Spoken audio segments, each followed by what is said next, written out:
Galera rubro-negra, segue o líder. Estamos na ponta sim. Agora ele tem que fazer a parte dele, isso é o que importa. Vamos conferir aqui o troca de passe. Mansur, Alex e hoje o Barreto sobre esse jogo, todas as análises, o pós-jogo, tem um pouco da coletiva do Felipe Luiz, bora lá ver tudo isso aí. Eu quero dar os créditos ao Sport TV, o link abaixo na descrição, mas antes se inscreva no nosso canal ASR Fla, ative o sininho e ajuda com like porque eu agradeço demais. E bora ver nosso Mengão chegando na ponta e isolado até o momento. Hoje ninguém tira a ponta do Flamengo. Bora lá conferir. O Edson trouxe ali uma dupla que está pulverizando o recorde no Flamengo, né? Tudo que eles conquistarem daqui para frente abre vantagem. Exato. Porque são os dois colecionadores de títulos. Maiores colecionadores de títulos de um time que teve Zico, que teve Júnior. É bom lembrar disso, né? De uma baita geração, né? É impressionante. É lógico que se a gente for pegar, a gente até comentava ontem, por mais que essa geração do Flamengo foi uma baita geração, não tinha uma desigualdade tão grande quanto de repente tem hoje, né? Porém, para se conquistar tudo isso, obviamente que não é fácil. A gente não pode diminuir de maneira nenhuma. Muito de contexto, né? Naquela época, para você ir a Libertadores era um evento, né? Não era a certeza que o Flamengo e o Palmeiras, por exemplo, tem, que todo ano tem Libertadores. Cada época tem as suas características. Dentro dessas dificuldades. E também tem um lado comercial. Eles, de repente, tiveram oportunidade de sair, não saíram, ficaram. E o fato Mas eu acho que diz sobre o Flamengo também, sobre a capacidade que Flamengo e Palmeiras hoje têm de manter grandes jogadores. Sim. São caras que não foram embora. Não tem desmanche. Os clubes são mais capazes de controlar a reposição. Isso. Fora que sua própria estrutura física, coisa que anteriormente não tinha, isso facilita, né, Barreto? Verdade, a longevidade. Eu ir lá todo dia, eu ter esse prazer, ir no Ninho do Urubu hoje, ir no Ninho do Urubu há 15 anos atrás, 20 anos atrás, era tudo muito diferente. Sabe o que eu ia dizer? Que quando os nossos repórteres chamaram, eu ia propor comparar a campanha do Cruzeiro com outras campanhas a essa altura. O Cruzeiro não está fazendo uma campanha de campeão. Uma certeza a gente já tem. Certeza? Bom, isso é uma forma de dizer, tá? Vai ser batido esse ano o recorde do melhor vice-campeão da história. Isso é muito provável. Por quê? O melhor vice-campeão da história é o Santos, em 2019, com 74 pontos, quando o Flamengo fez 90. Para fazer 74 pontos, faltam agora 8 jogos. O Flamengo precisa de 10 pontos em 24. O Palmeiras, faltam para ele 9 jogos, ele precisa de 12 pontos em 27. Então, é um aproveitamento muito inferior ao que eles estão fazendo desde o início. Então, é de se imaginar que os dois vão ultrapassar 74 pontos. Para o Cruzeiro, por exemplo, fazer 74 pontos, ele tem que fazer 14 pontos dos próximos 21 que ele vai disputar. Absurdo não é? Não é absurdo. É um excelente aproveitamento. E o Cruzeiro vem tendo, ao longo do campeonato, 64% de aproveitamento ao longo de 30 rodadas. Então ele vai se aproximar também. Então a gente vai ter a melhor pontuação do trio de primeiro colocado da história. O que eu queria saber se a campanha do Cruzeiro, de 60 pontos em 31 rodadas, com a vitória de hoje sobre o Vitória, ele não é uma campanha de campeão em outros campeonatos. Ele estava competindo. Estava competindo. No mínimo, poderia estar na liderança de alguns campeonatos aí. Tiveram campeonatos de 69, 70, 71 pontos por campeão, né? Com 20 vitórias, 21 vitórias. O patamar ele aumentou realmente para 24, 25, pelo menos, vitórias de um pouco tempo para cá. É uma ideia para o nosso gato mestre. Vai ter emoção até o fim do Campeonato Brasileiro, Luiz Carlos Júnior. No jogo de hoje não teve, né? Emoção no sentido de disputa, porque o Flamengo matou, né?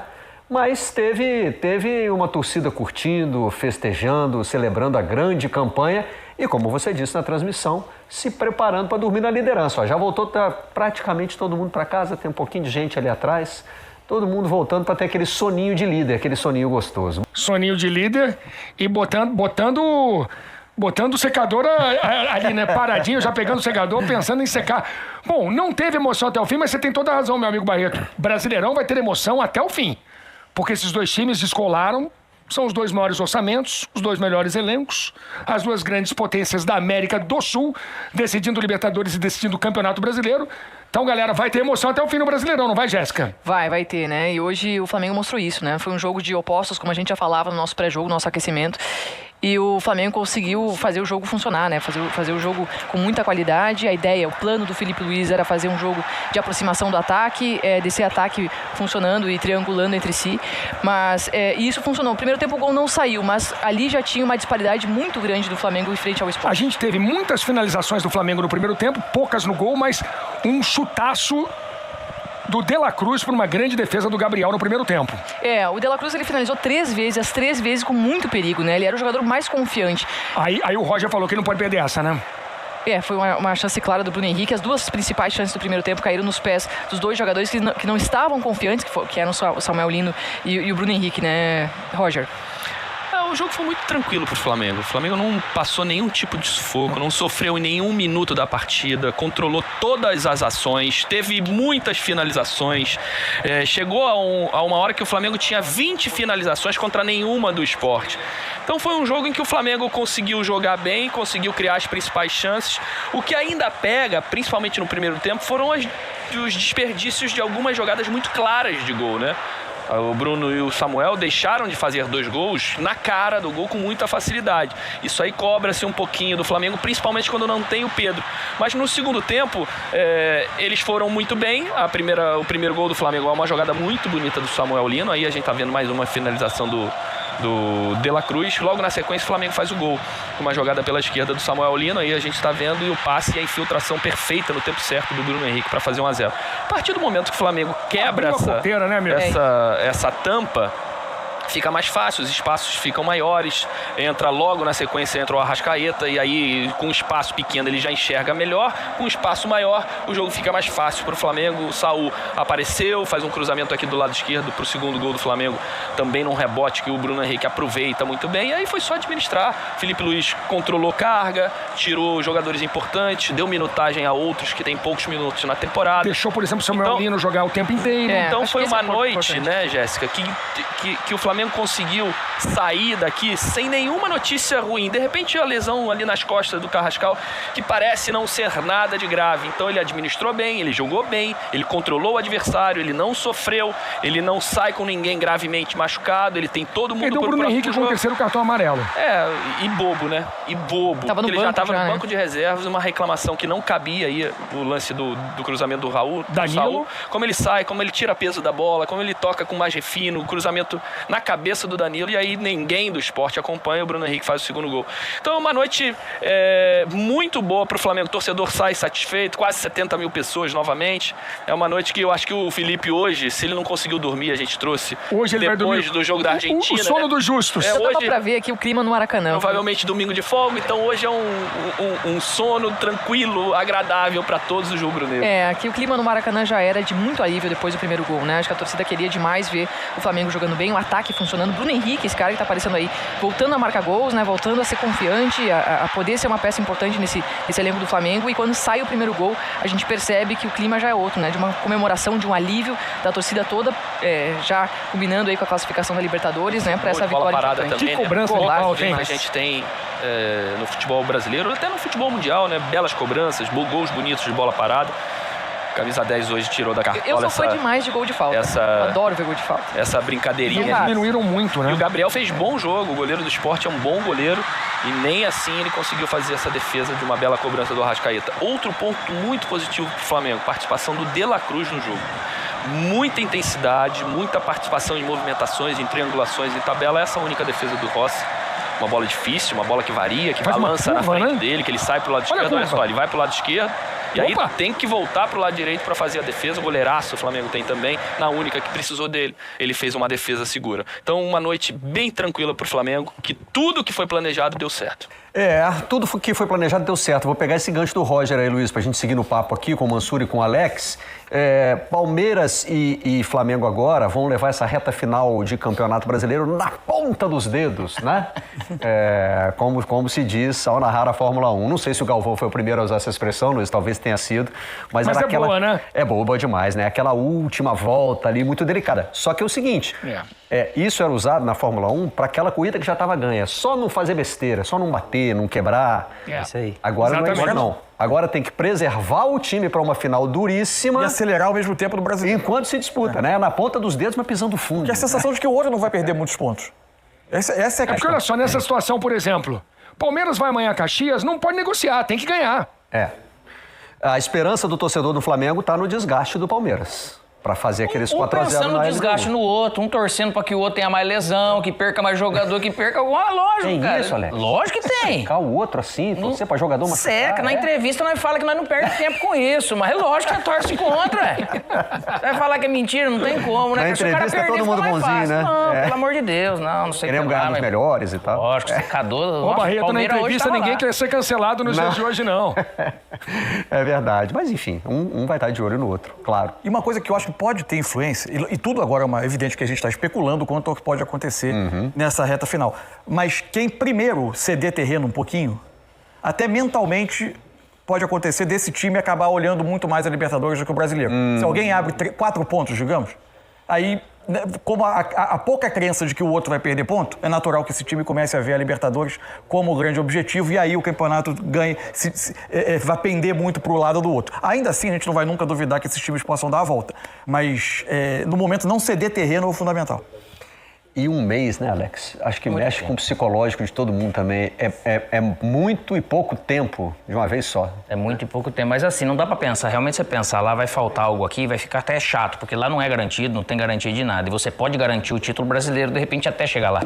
Então, a administração, ok, mas longe de você abrir mão emocionalmente, porque se você prioriza o seu adversário, não, é problema dele, né? Mas assim você consegue, de repente, nessas rodadas, como, principalmente jogando em casa, como o Flamengo hoje, independente até de ser o esporte o último colocado, você tem que fazer sua parte mesmo para jogar pressão pro outro lado. Ó, a equipe do Gato Mestre não brinca em serviço, não. Eu levantei um questionamento aqui, Luiz, Roger, Jéssica, sobre a campanha do Cruzeiro, né? O que significa ter 60 pontos com 31 rodadas em outra edição do Campeonato Brasileiro que não seja essa, com Flamengo e Palmeiras tão dominante, né?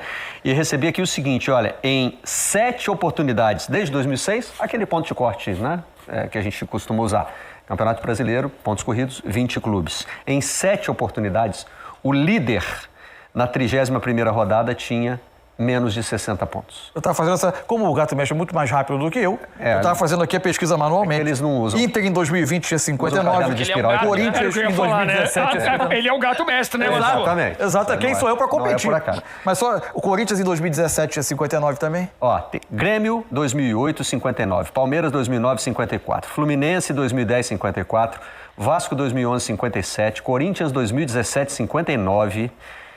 Inter 2020, 59, Botafogo 2023, 60. Lembra que a gente falou do Corinthians de 2017 como um time dominante? E o mais significativo nisso aí, há muito mais exemplos nas primeiras edições dos pontos corridos de 38 equipes do que nas mais recentes, porque a concentração de ponto no topo está aumentando. E uma curiosidade, só o Fluminense de 2010 e o Corinthians de 2017 foram campeões.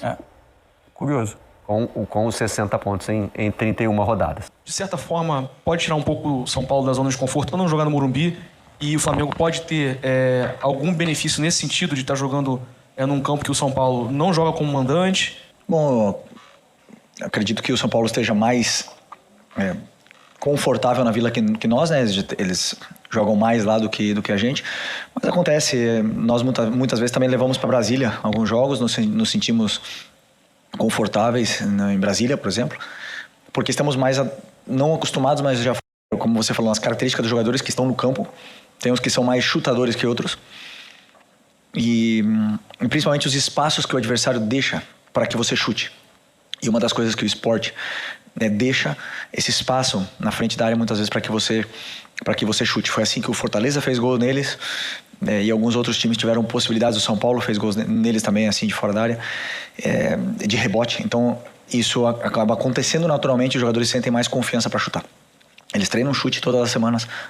Faltas nem sempre, uma sequência de jogos não, mas que o gol de falta tenha entrado, muitas vezes assim, fazemos gols de bola parada, ou de bola rolando, ou de cruzamento, ou de chute fora da área, mas normalmente 1, 2 gols por jogo. Então passam 2 meses, ou 3, 4 meses, e vocês falam, poxa, mas faz tempo que não faz gol de fora da área, ou faz tempo que não faz gol de falta.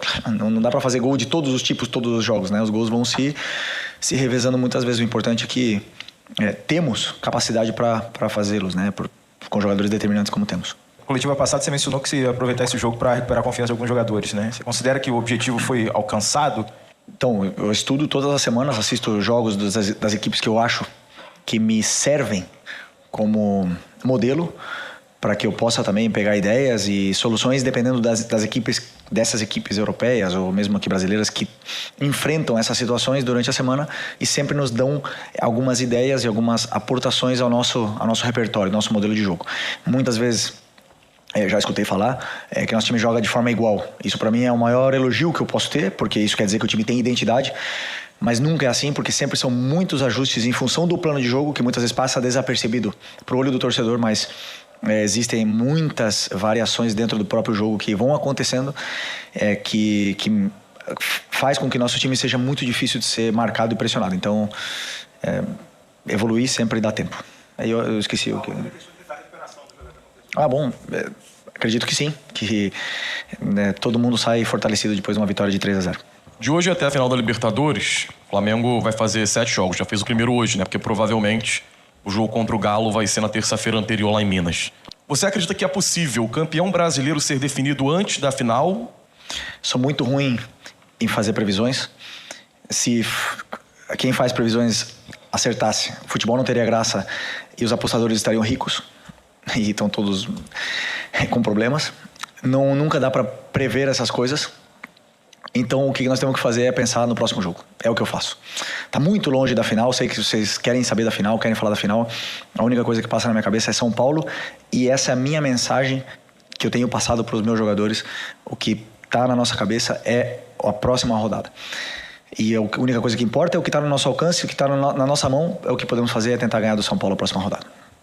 Você falou, né, que tá na tua cabeça agora o próximo jogo contra o São Paulo. E o que aconteceu em relação ao Juninho? Foi adaptação? Foi algum erro de avaliação? Primeiro porque o fator número 1 para o jogador se colocar no campo, porque são eles que se colocam, é a performance individual. Então, nós tivemos aí uma ascensão, uma conquista da titularidade do Pedro nesse caminho todo, onde o Juninho, o Wallace, Bruno, todos eles foram perdendo espaço nesse momento.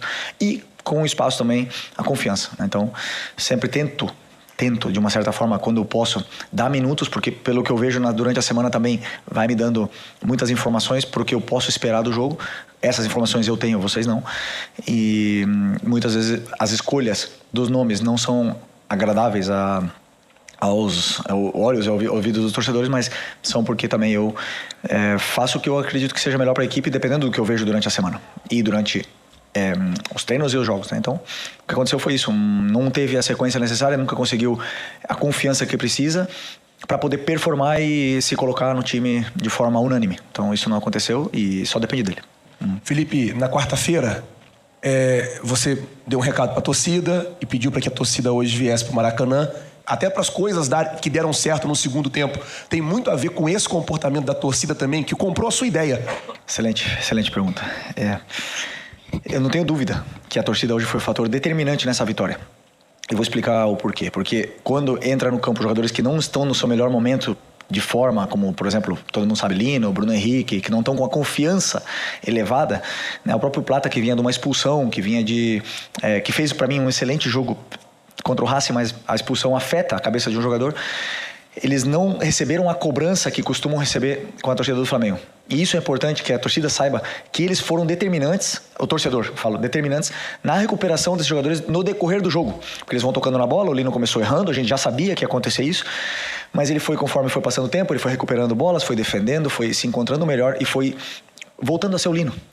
Porque não podemos falar um jogador desse preço, pegar e botar na gaveta, não botar mais esse jogador, porque vai ser vaiado. Então, esse é a capacidade que o torcedor tem em cima dos jogadores. E eles fizeram isso. Então, conforme foram passando os minutos, os jogadores foram melhorando e acabaram fazendo gol. E acabaram fazendo... o Bruno Henrique, no caso, né? Acabou fazendo gol, acabou recuperando toda a confiança. O Lino acabou jogando muito bem, sendo muito importante até o final do jogo. E esse era o meu objetivo. Como eu falei na outra coletiva, não quero nunca ensinar o torcedor a torcer. Cada um faz o que quer, mas gostaria que o torcedor entendesse a potência e a capacidade que tem na hora de mudar a performance de um jogador. Então, eu estou muito feliz, primeiro, também porque lotou 70 mil pessoas no Maracanã. duas coisas que me chamaram a atenção na entrevista. Como quase todas as perguntas citam a Libertadores, e vai ser inevitável agora. Não, né? E mais do que isso, a minha sensação é que a cada rodada de brasileiro, embora o título esteja na mesa entre Flamengo e Palmeiras, a gente vai naturalmente tentar medir e traçar um paralelo entre a atuação de um e de outro, tentando achar algo que os diferencie para ver para onde está pesando algum tipo de favoritismo na Libertadores. Ó, esse aqui está no melhor momento, esse time agora está rendendo um pouco mais, tentando achar diferenças que praticamente não existem entre os dois.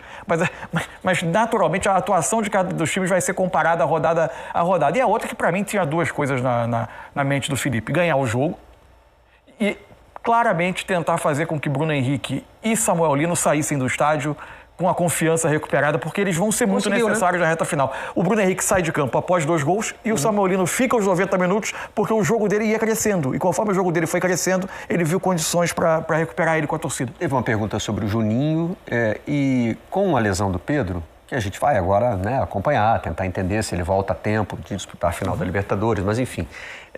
A lesão do Pedro veio justamente no momento em que o Bruno Henrique tinha procurado o Felipe Luiz para dizer, olha, eu não quero disputar vaga com o Pedro. Eu acho que ele é o dono dessa posição, eu quero contribuir em outra. É lógico que as coisas mudaram, claro, imediatamente. Quando ele fala, ele nem sabia a extensão da lesão do Pedro no momento da entrevista. Quando fica sabendo, procura a imprensa e diz, gente, olha só, uma coisa é a disputa de vaga definitiva nesse time. Outra coisa é o que precisa agora, né? E agora, gente, o Bruno Henrique é a principal opção. Inclusive, se pensar em final de Libertadores, não tem Plata. É isso daí. Né? Que poderia ser ali a alternativa. É porque o Bruno, ele traz coisas que dentro da área, o jogador... É importante o jogador ter. A gente fala no palavreado, o cara é largo, né, cara? É iluminado. Ele consegue estar nos bons lugares, nos momentos certos, entendeu? Não é... Isso às vezes tem jogador que tem, que não tem, aquele negócio. Tem jogador que tem talento, mas não tem luz para brilhar, porque vai acontecer, seja jogador, seja músico, seja o que for. E o jogador, ele tem que entender realmente que... ou o torcedor, a gente do futebol, às vezes, que esse tipo de jogador é importante você ter por perto. E desse momento, você vê o Bruno, ele dá uma entrevista dessa, bem culminando num momento que ele estava mais discreto. Então, poxa, você vai ficando embaixo. Ao mesmo tempo, ele falou que ele não queria não se colocar à disposição, mas ele, na fala dele, ele fala, poxa, eu não quero disputar a posição, como que aconteceu com o Gabigol aquela vez. Só que o Gabigol acabou jogando de 9 do jeito dele, né? Não precisa ser o 9 estilo Pedro, né? Mas cada um com a sua característica para esse tipo de função ou para qualquer outra função, você vai lá e organiza. O movimento que ele faz nesse momento, o passe do Lino é espetacular, ó. E depois a finalização. Você vê, o primeiro gol que ele perdeu... não é comum de um cara iluminado igual ele, a gente falando, que acaba perdendo. No pé bom, a bola acaba sobrando, rolando pra ele, ele acaba errando até o gol, né?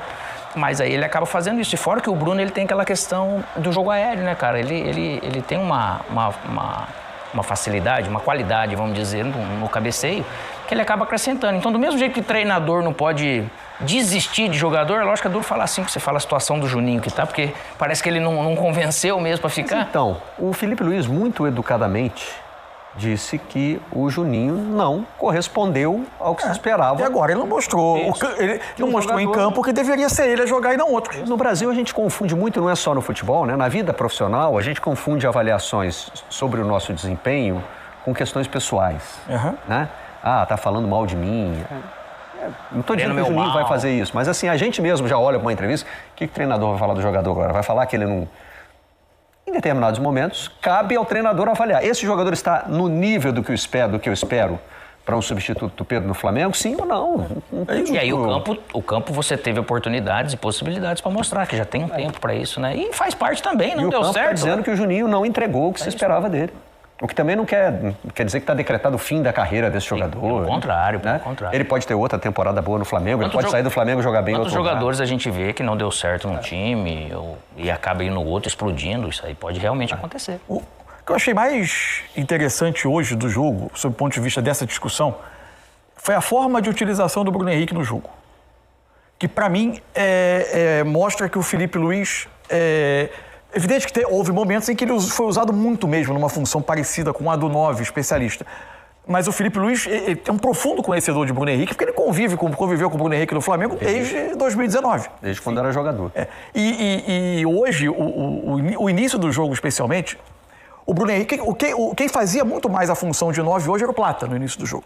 O Bruno Henrique, ele ocupava o lugar do campo com características totalmente diferentes, que, por exemplo, contra o Racing e em outros jogos, era do Arrascaeta, que é quase de um meia pela esquerda / segundo atacante, só que buscando um espaço que permitisse ele jogar dentro das características dele. A gente tem, se tiver tempo agora, a gente pode até mostrar no analisador tático. Temos? Tem. Então, tem um compilado de momentos do Bruno Henrique que eu separei no jogo que para mim mostram o quanto... Porque o Bruno Henrique de costas, parado como 9... por minha conta, tá? Daqui a pouco alguém pode dizer... Se você for repreendido, você me avisa. Não tem, Mas assim, o Bruno Henrique de costas, como um pivô, não é o dele, mas ele como um atacante móvel que encontra, que consegue jogar em progressão, principalmente. Vamos lá. Aqui é o início do jogo, o Flamengo sai jogando. Então, essa é uma situação que acontecia muito. O Ayrton vai receber a bola aqui e o Léo Pereira, que é o ponta direito, Léo Pereira do Sport, ponta, ficava preso e buscando o Ayrton Lucas. Isso gerava um espaço entre o Léo Pereira e o lateral direito do Sport, o Aderlan. E o Bruno Henrique se colocava nesse espaço entre os dois, e meio que numa linha entre lateral e zagueiro, numa meia esquerda, onde ele, quando recebesse a bola, ele tinha campo para jogar em progressão, que é o que ele melhor faz. Mas em progressão para a esquerda... ou para a ponta ou na direção da área. Opções. Para ver que não é uma coincidência. Aqui ele recebe a primeira e ele vai colocar na frente e vai ganhar. Porque nesse aspecto ele ainda é bom. Esse lance não vai ter uma continuidade, mas não vai resultar numa chance clara de gol. Então, aí é só para mostrar o espaço que ele tinha para atacar. Eu vou passar aqui direto para o segundo momento para mostrar que não é uma coincidência. Está aqui a bola com o Saul, veio o Ayrton, atrai de novo o Léo Pereira, aqui está o Aderlan e aqui o Bruno Henrique nesse espaço que se gerava entre os dois. De novo ele vai receber para poder jogar em progressão e gerar jogadas. Avança, faz a combinação, essa bola vai vir para o meio, vem do Saul, enfim. E a jogada vai correr. Até essa vai terminar num chute do De La Cruz, que nem vai ser um dos lances mais perigosos, mas vai terminar num chute do De La Cruz. Agora aqui, de novo, Léo Pereira no Ayrton Lucas, ó o Bruno Henrique se colocando no espaço. No mesmo espaço que ele buscou e onde ele gerava jogadas. Ó, vai receber, a marcação vai chegar um pouco tarde, ele vai levar. E esse lance, sim, vai gerar uma situação mais perigosa. A bola vai chegar no Lino, com o Plata, o Flamengo vai recuperar rápido e o Saul vai tentar o lance. Por que eu botei esses lances? Porque aqui, já no segundo tempo, a situação vai se repetir.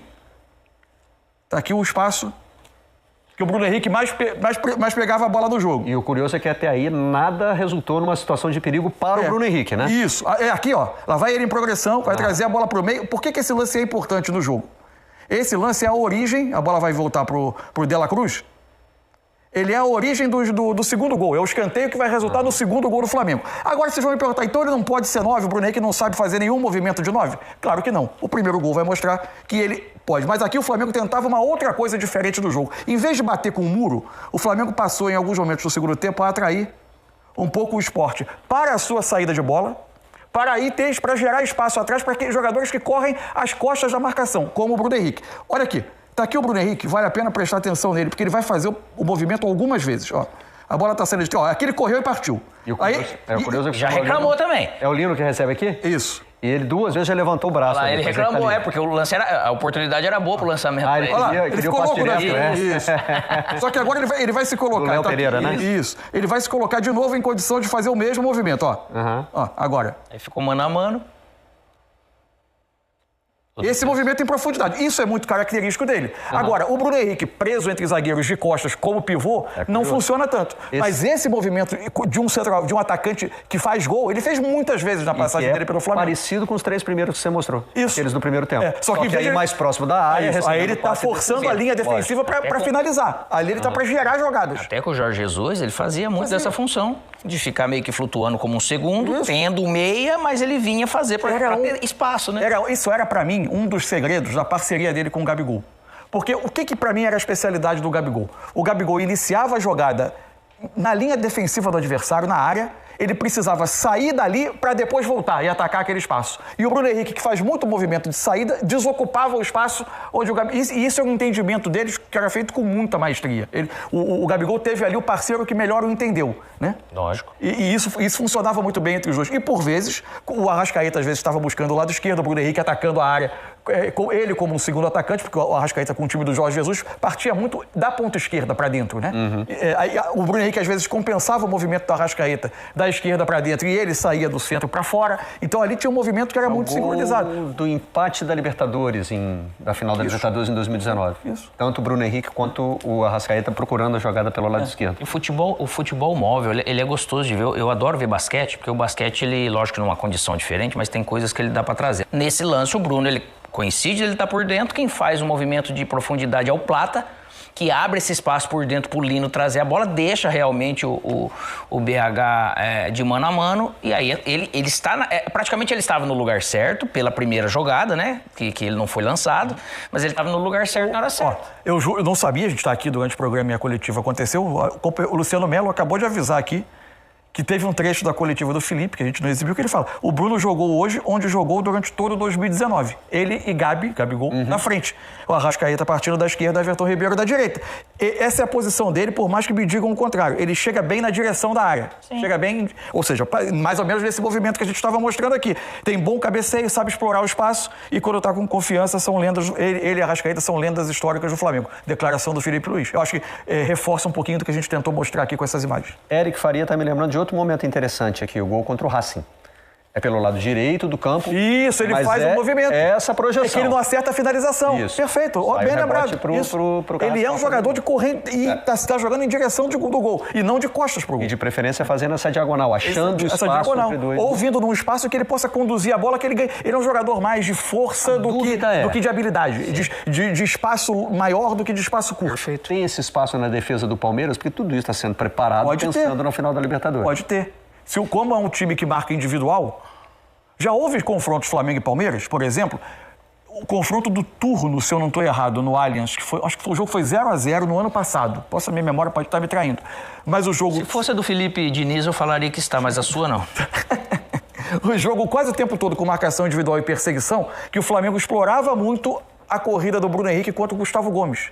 Porque fazendo ficar um espaço grande para o Gustavo Gomes defender contra o Bruno Henrique, e esse tapa do Bruno Henrique na frente, ele tinha tendência a ganhar essas jogadas. O jogo foi 0-0, não foi um jogo de tanta ação, esse jogo no Allianz. O Flamengo explorando, por exemplo, o que o Flamengo fez no Maracanã, os lances que o Flamengo ganha o jogo. Explora a marcação individual, vem um jogador de costas, outro rompendo em apoio. Esse movimento o Bruno Henrique faz muito bem. Não sei, aí são opções que vão se colocar para o Felipe Luiz. É de ocupação de espaço, né? E aí mas você tem que saber quando ocupar. E se é para você abrir o espaço para você, ou se é para alguém abrir o espaço para você, ou vice-versa. Você vê essa questão do zagueiro, dos três estarem mais fechados ou mais abertos, isso igual ele fala que tem ajustes, esses são os ajustes. De que maneira que eu faço? Se eu saio um pouco mais espaçado atrás, se eu saio com 2, se eu saio com 3, se eu saio um pouco mais perto para poder tentar abrir algum tipo de espaço. E se você consegue, como treinador, como comunicador, você mostrar esse espaço e ajudar esse atleta a enxergar isso e executar na hora do jogo, porque daí a decisão é do jogador, ele vai ter que enxergar naquele momento e vai ter que fazer. E aí o encanto. Galera rubro-negra, segue o líder. Até às 6 da tarde de amanhã, quem tá na ponta é o Flamengo isolado. E o Palmeiras tem que fazer a parte dele, viu? Se não fizer, continuaremos lá na ponta. Flamengo vai chegar assim lá na 38ª rodada. O Flamengo tá de parabéns. A nação em peso foi lá dar apoio ao Flamengo. Pô, isso é muito bom. Porque a gente tem que transmitir essa energia para eles, para chegar com confiança até o final do Campeonato Brasileiro e também daqui a um mês contra o Palmeiras. Se fizermos o básico e bem feito, 2 títulos esse ano. É fato. E com o Mansu, cara, Mansu manja muito. Aí você vê todos esses detalhes tático, né, do jogo, como que o Flamengo jogou. Assim fica muito fácil pra gente saber, viu? Parabéns, Mansu, também. E o Flamengo agora é descansar. Já tem o São Paulo lá na Vila Belmiro, né? E sei não, hein? O São Paulo acho que vai abrir as pernas, combinar ali 1-0 pra gente. Acho que eles aceitam, porque é o rival dele lá e tudo mais. Sabe como que funciona isso aí, né? Mas enfim, o vídeo é só. Se gostou, se inscreva no canal, ative o sininho, ajuda com like, compartilha, comenta, dê a sua opinião, o que você achou de tudo isso. Tamo junto, até a próxima. Saudações rubro-negra.